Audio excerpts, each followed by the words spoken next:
We are only days away from Donald Trump's inauguration for his second term of office. We will make America great again. We have a new Wall Street Journal poll that shows how voters feel about the agenda that's about to unfold as Donald Trump takes office. And here's the main takeaway. There's a strong appetite, not for extra strength MAGA, the full caffeinated version, but rather for MAGA light, a more judicious and tempered version of the Donald Trump agenda.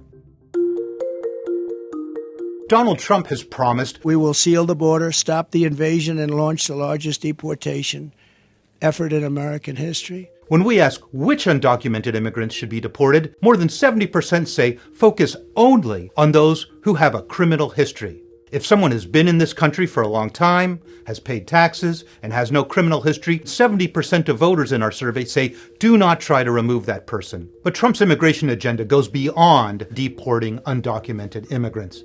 He has also talked about ending birthright citizenship, the constitutional provision that says anyone born in the United States is a United States citizen. By 2-1, voters don't want to see birthright citizenship eliminated. They support the law as it is now. Here's the main thing we find. Voters generally like the goals that Donald Trump has set and the direction he wants to go, but they have very deep reservations about many of the things he wants to do to get there, how he wants to implement his promises. About 60% say it's a bad idea to eliminate the Department of Education, one of the main things we've heard from Donald Trump. Similarly, voters don't like the idea of giving Donald Trump authority that now resides with Congress over budgeting. More than 75% of voters say Congress has the power of the purse. As you can see, I'm not just MAGA, I'm dark MAGA. Voters have soured on Elon Musk. Right before the election, we found that voters were split about 45-45 on whether they viewed him in a positive light or negative light. Now his image is underwater by 11 points. How's power feeling, Mr. Musk? And when we ask, is it a good idea for him to be a top advisor to Donald Trump, by about 10 points, more people say that's a bad idea than say it's a good idea. When it comes to taxes, many of Trump's proposals are popular when we say, what about Donald Trump's promises to end federal income taxes on tips? We will have no tax on tips, and we will have no tax on Social Security benefits. What about the tax cuts that he signed for individuals when he was president and which are going to expire this year? Voters are on board with all of those proposed changes to the tax code.